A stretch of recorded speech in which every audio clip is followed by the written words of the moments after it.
Voilà, bonjour à tous, on se retrouve sur Chérie FM. Ici, je suis au bout du cours, ce fameux restaurant qui nous reçoit gracieusement, régulièrement pour mes invités, puisque c'est mieux que de le faire en studio. Alors vous entendrez des bruits extérieurs, des voitures, des avions et tout ça, mais c'est pas bien grave. On va essayer de quand même d'avoir une conversation sympathique avec Jannick Bonnard. C'est une écrivain qui m'a dit, voilà, je voudrais que je vous rencontre parce que c'est important.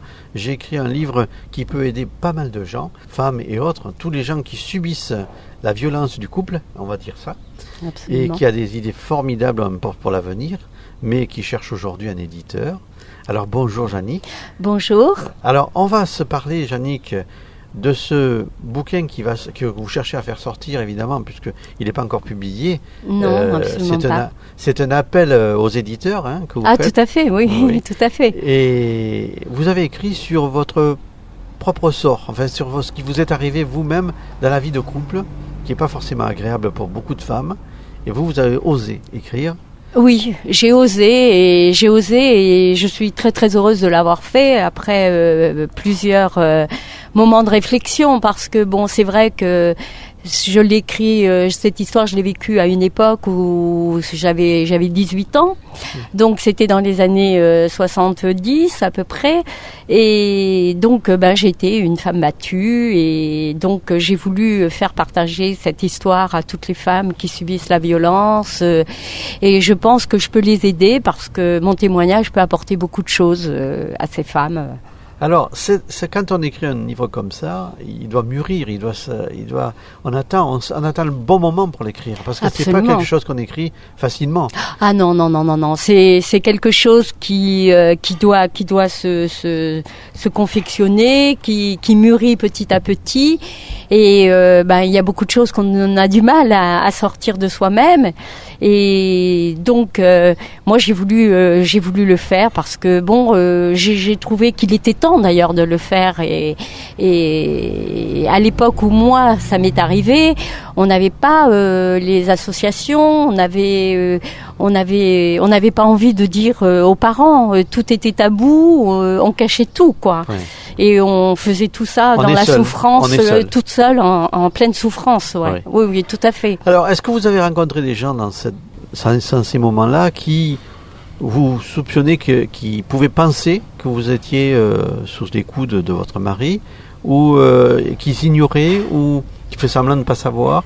Tout ça, vous l'avez vécu aussi? Oui, beaucoup. Moi, beaucoup de gens étaient très surpris, parce que je dégage pas une personnalité de femme en souffrance et tout, d'où ma carapace. Bien sûr, oui. Voilà, c'est très important parce que je peux pas me promener devant les gens en leur montrant la souffrance parce que ça n'intéresse pas les gens. Mais j'ai eu quand même des témoignages de femmes et qui m'ont dit c'est très bien ce que vous faites. Nous, on n'est pas assez fortes pour le faire, mais ce que vous faites, ça nous aide moralement, ça nous aide sur tous les points, quoi.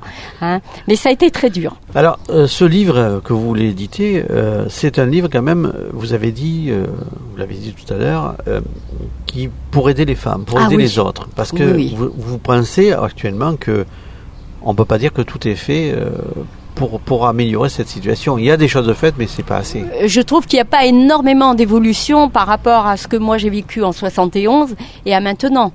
Parce que je trouve ça inadmissible que des femmes soient encore en train de mourir sur les coups de leur conjoint, qu'elles sont en souffrance, qu'il y a la violence. Elles ne sont pas suffisamment aidées, quoi. Et je pense que la justice devrait quand même se bouger un peu plus, quoi. Vous avez été en contact avec les associations? Oui. L'association de Tatiana Lorenz.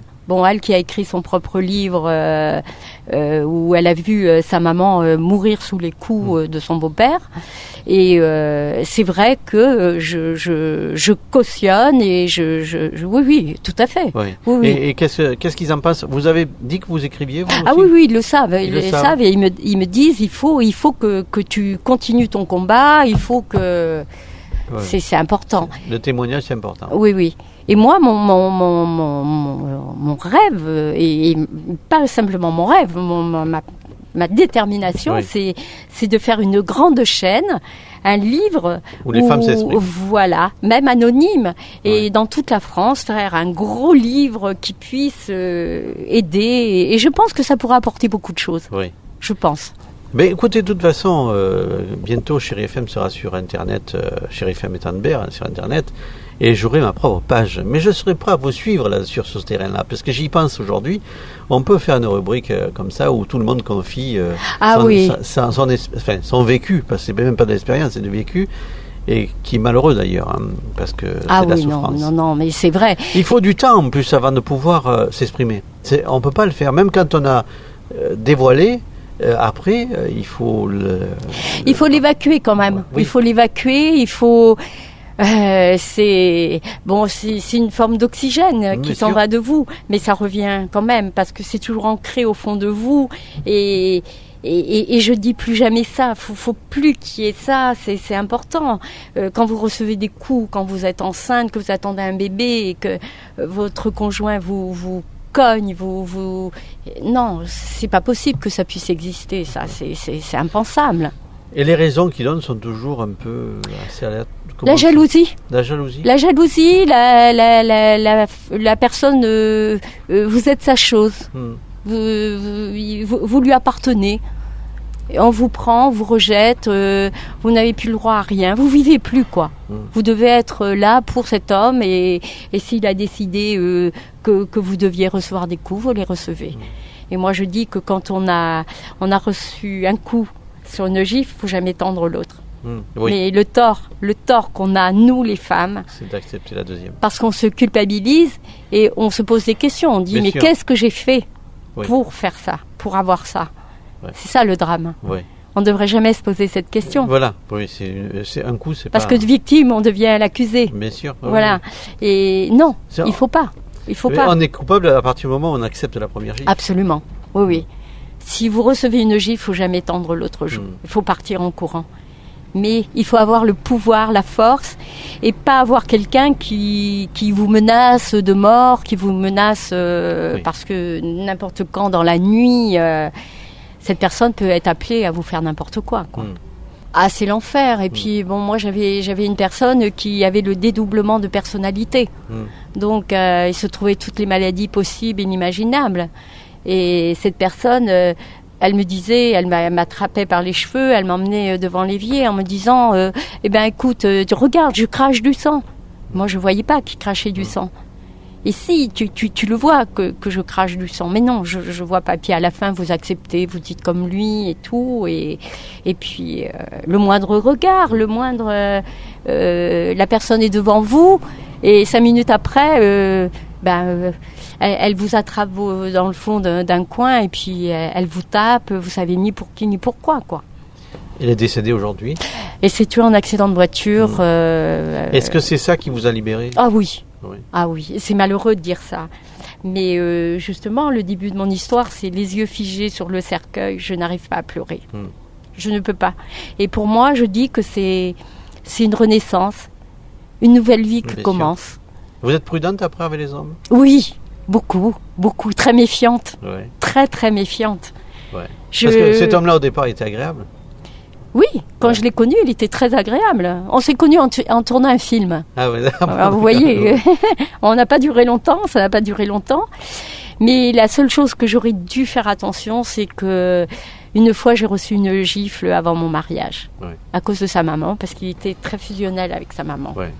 Et mon papa m'a dit, t'aurais jamais dû, t'auras des problèmes, ma petite fille. Ouais. Et effectivement, j'ai pas voulu écouter. Oui, on n'écoute jamais le papa. Et je suis partie en voyage de noces, et là, l'enfer a commencé. De suite. Ah oui, oui, oui. Je me suis mariée, on est parti en Côte d'Ivoire en voyage de noces. J'ai eu le bras cassé, oui, oui. À cause d'une rage de dents que j'avais. Et c'était un homme qui était, il avait une classe sociale assez élevée. De famille très bourgeoise. Ouais. Ah oui, oui, mais ma belle famille avait plein de fermages, avait des gros commerces et tout presque un petit village à eux, quoi. Oui, oui, oui. Et non, c'était voilà. Mais sa mère était très, très, très, très proche de lui. Aussi. Et donc moi, j'étais face à ce couple, si vous voulez. Et donc, voilà, et j'ai vécu des choses mais interminables. Je dis même après sa mort, l'enterrement, moi j'avais fait un enterrement, on m'a refait un deuxième enterrement, pour me dire, toi ce que tu as fait, c'est pas bon, nous on va le faire. Ah ouais, d'accord. C'est pour dire, c'est... Ah ouais. Mais il y avait aussi une famille derrière lui, quoi. Ah oui, une famille. C'était ça le poids. Et moi, je ne savais pas la personnalité de cette personne. Je ne la connaissais pas. Ouais. Hein, je l'ai découvert au fil du temps. Mais ça a été un enfer. Ça a été un enfer, recevoir des coups quand vous êtes enceinte, se faire étrangler. Mais heureusement que j'avais la chance d'avoir un berger allemand. Ouais. Si je serais plus de ce monde. C'est me laisser dormir des nuits entières sur les marches de mon restaurant parce qu'il voulait plus m'ouvrir, il voulait pas me faire rentrer. Je peux pas dire, je comprends pas comment on peut être un homme. Moi je dis qu'on n'appelle plus ça un homme. Même un animal ne ferait même pas le quart de ça, ne réagirait pas comme ça. J'appelle ça un bourreau, j'appelle ça... Et on en garde des séquelles. Est-ce que vous pensez que dans sa famille, il y avait des antécédents, des choses comme ça? Je pense que sa mère, elle a été mariée à un monsieur qui lui a provoqué un accident très grave, qui a voulu la faire mourir. Ah ouais. Et donc, je pense à l'âge de 14 ans, il a dû ressentir les choses, mais c'est pas une raison. Non, ce n'est pas une raison. Mais je pense qu'il y avait quelque chose. En plus, il tenait un bar d'anarchistes où il y avait à l'époque... oui, parce que moi, je suis bretonne et lui était breton. Ouais. Il y avait Glenmore, Alain Stivell, mais ils n'étaient pas connus à l'époque. Ouais. Qui passaient là. Et oui, c'était une époque, ça. Il y a en plus une époque dans vos écrits. Vous nous indiquez cette époque-là? Oui, bien sûr.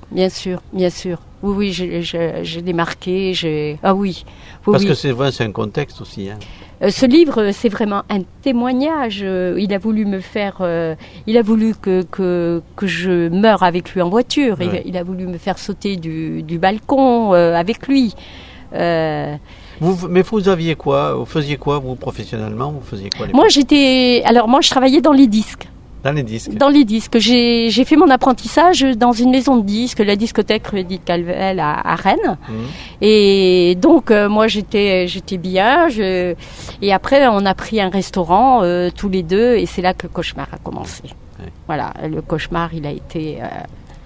Et puis bon, il vivait à 300 à l'heure, on va dire. Oui. Il était en avant sur la société. Un jour, je suis arrivée...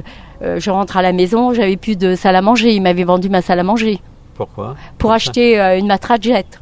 Ah, d'accord. Voilà, une voiture de course. Vous voyez, c'était la personne. Je rentrais du restaurant. Il me disait bon, t'as 5 minutes pour faire tes bagages. On partait au casino de Biarritz. D'accord. Ah ouais. Voilà, imprévisible. Imprévisible, mais il avait les moyens de cette imprévision, il faisait un peu ce qu'il voulait. Oui, tout à fait. Financièrement, il était à l'aise. Oui, financièrement, il était à l'aise. Mais une horreur, qui faisait peur d'ailleurs. Oui, je comprends. C'était quelqu'un qui faisait peur, et d'où mes relations avec les hommes. Ah oui, d'accord, je comprends. Qui sont pas très simples. Voilà. Alors, bon, on va parler encore de ce livre, parce qu'il faut l'éditer, ce livre. Bien sûr, bien sûr. Alors, avis aux éditeurs. Et oui, et ce livre, c'est surtout pas pour en tirer un profit, c'est pour aider les femmes, les hommes, les enfants. C'est pour eux, ce livre. C'est pour eux que je le fais. Bon. Alors pour vos coordonnées, comment on peut vous joindre alors pour ce livre? L'éditeur, s'il veut vous joindre, quelqu'un qui s'intéresse à votre livre. Bon, j'ai déjà un numéro de téléphone. Voilà. J'ai une adresse email, jeannebodnard @laposte.net. Voilà. Voilà. Et donc j'ai Valérie Mendes qui est mon agent. Il faut donner le numéro de Valérie alors. En tout cas, voilà, on a fait un tour de vos écrits, de votre malheureuse aventure, votre histoire plutôt. Et en tout cas, on va essayer de diffuser l'information pour que vous puissiez je vous en remercie. faire connaître ça aux autres femmes éventuellement, à ceux qui subissent la violence dans le couple, c'est le plus important, je crois. Et qui pourra apporter beaucoup de témoignages et qu'on pourrait faire une grande chaîne parce que c'est d'actualité à l'heure actuelle, il y a tout qui ressort. Actuellement, les femmes battues, avec ce qui s'est passé avec... Oui. Avec le chanteur. Avec le chanteur, on voit que les gens sont quand même... se rendent compte que finalement, le mal est profond. Voilà. Et donc, si ce chanteur ne réussit pas à l'heure actuelle, parce que les médias lui mettent des bâtons dans les roues, parce que il s'est passé ça. Donc, pour moi, c'est une petite revanche, une petite fierté, parce que je vois la lumière un peu quand même. Oui, comme quoi les choses... Oui. Des fois, il y a la justice est là quand même. Oui, justice naturelle. Voilà, c'est ça. C'est un peu le cas pour vous. La justice naturelle a fait son œuvre. Oui, voilà. Ce sera le mot de la fin. Je vous remercie. Merci de m'avoir reçu et merci beaucoup. À bientôt. Au revoir.